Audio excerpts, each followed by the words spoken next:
Bonsoir à tous, il est minuit ici à Paris. Vous êtes sur France 24, à la une de l'actualité ce soir aux États-Unis. Après la garde nationale ce week-end, 500 militaires des Marines vont être déployés dans les heures qui viennent.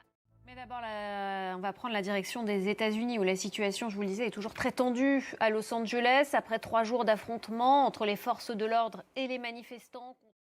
Au Proche-Orient, le voilier chargé d'aide humanitaire qui tentait de rallier la bande de Gaza est arrivé dans le port israélien d'Ashdod. Il avait été intercepté un petit peu plus tôt par Israël. À son bord, 12 militants pro-palestiniens, dont la Suédoise Greta Thunberg et Rima Hassan, eurodéputée française de la France Insoumise. Une arrestation dans les eaux internationales, selon l'équipage, jugée illégale par la Turquie et plusieurs ONG. Regardez. Le bateau intercepté par la marine israélienne a été nommé Madeleine en son hommage. Madeleine Koulab, elle est la première pêcheuse professionnelle de Gaza et a répondu aux questions de France 24. Écoutez son témoignage exclusif.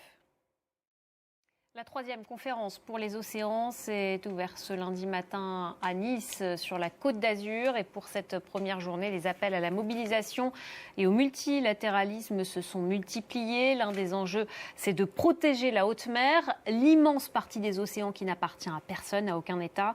Et justement, un traité sur la haute mer doit être ratifié cette semaine. Regardez.